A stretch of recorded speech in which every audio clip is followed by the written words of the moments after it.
So, ladies and gentlemen, Dillon Gabriel comes up and speaks about what type of day he had today.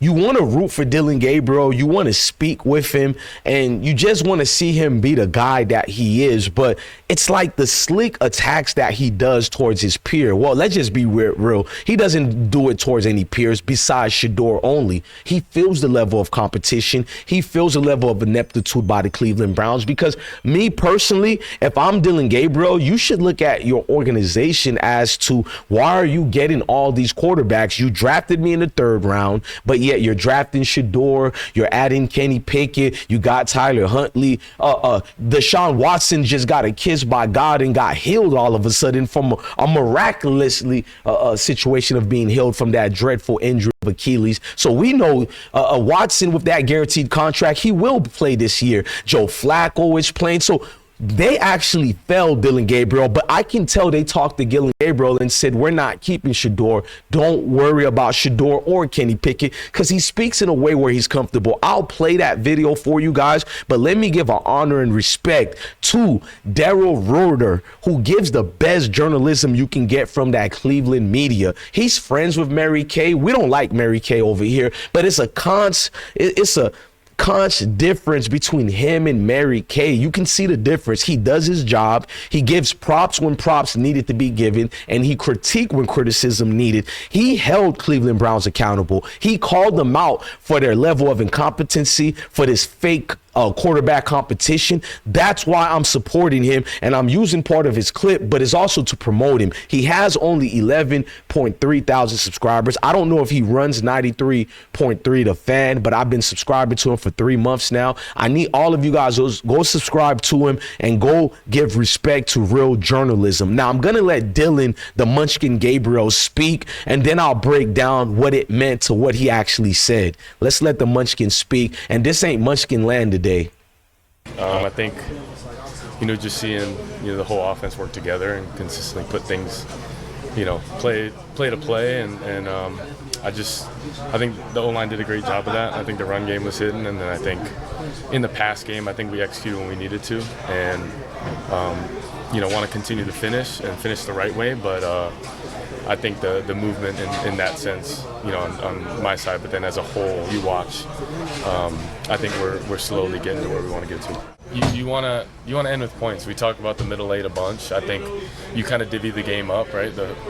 Starting fast, which Joe did a great job of. The middle 8, dominating that and trying to get as much points as you can to get away from guys, and then finishing strong. And I think we all did that within the time periods we had, and I think just trying to continue to build on that and operating within a 2-minute is great. You need those kind of reps, and I'm glad we got that. Anytime you get in practice, there's a elite focus to try and replicate that, but when you're in the game and getting different coverages than maybe what your defense may give you, it just operates a little different. How you call it, what you want to anticipate, how you want to manage. The situation gets different every single time. You use a timeout, use another timeout, so you can't take a sack.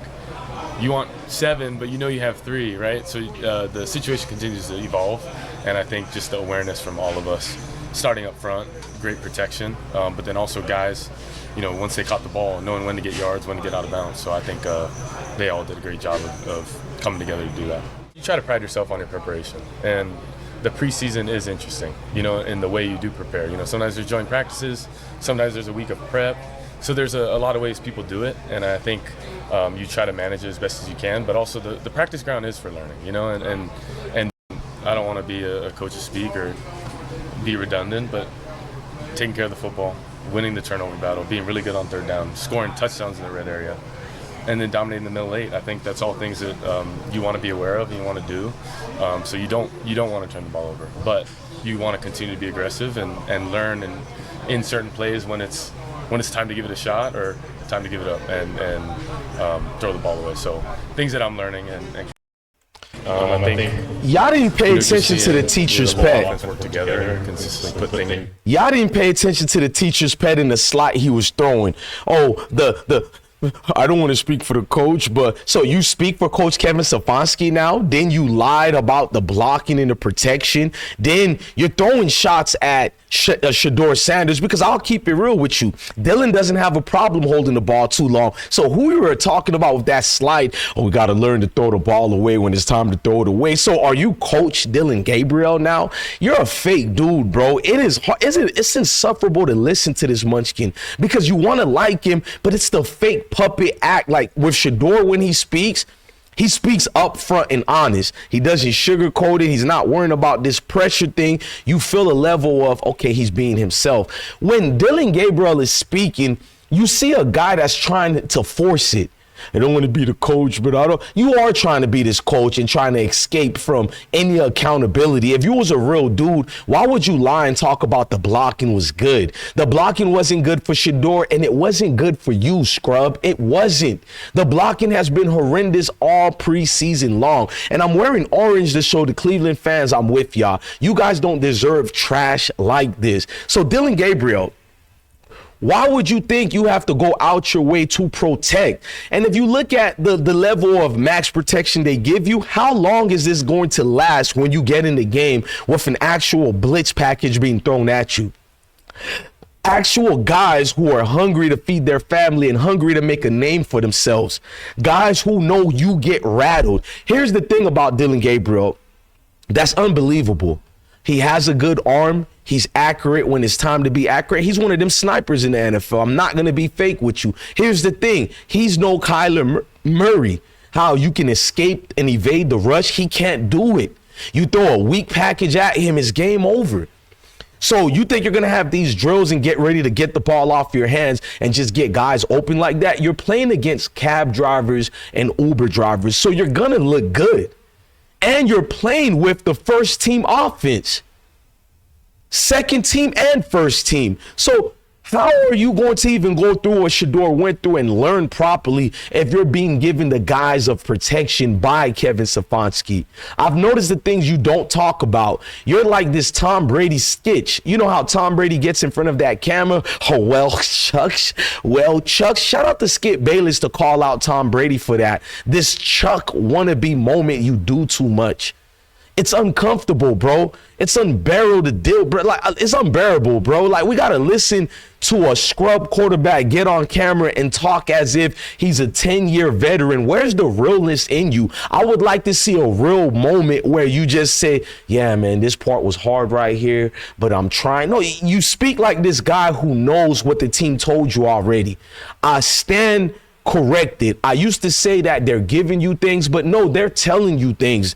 And I think I did bring that up a couple of days ago, too. No, Kevin Stefanski is having secret meetings with you, not with all the quarterbacks, where they're telling you, don't worry about it, Dillon.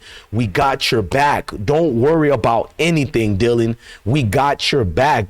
Because when you see him talk, the costly mistakes he's done already, you don't sense any fear from it. And somebody's going to be like, man, it's confidence. I haven't seen any real confidence from Dillon, because if it was confidence, why throw a slight at Shedeur and call Shedeur an entertainer? Because we all know you were talking about Shedeur. I'm not going to do a Stephen A. Smith routine. You were only speaking on Shedeur Sanders. Ladies and gentlemen, let me know your thoughts and opinions on this video. I already got Shedeur's opinion on being benched. Shedeur said something vastly different from what you're being told from Dillon Gabriel. If you had to listen to Dillon Gabriel, this is a competent team. This is a fair team. But there goes the difference between Dillon and Shedeur. Shedeur is going to call out somewhat when it needs to be called out. You heard what Shedeur said. I didn't know I was not getting in the game. They didn't tell me this. Yeah, deliberate plans of sabotage. Ladies and gentlemen, I'm losing my voice, so I'm drinking some tea. I took advice from what y'all told me in the comment sections because I love my supporters. I wouldn't want anything else than what we have here. We have great supporters from Cleveland, different ethnicities of people. I love everybody, man. If I go at certain groups of people, I go at everybody. I think we all can say blessed one doesn't have a racist bone in his body. I go at everybody and call out all the step infections, the racist mayos, and the conglomerate that's against anything that looks like us. We're just going to have to be bold and tell the story that needs to be told. Ladies and gentlemen, I'm out. I've been broke so many times.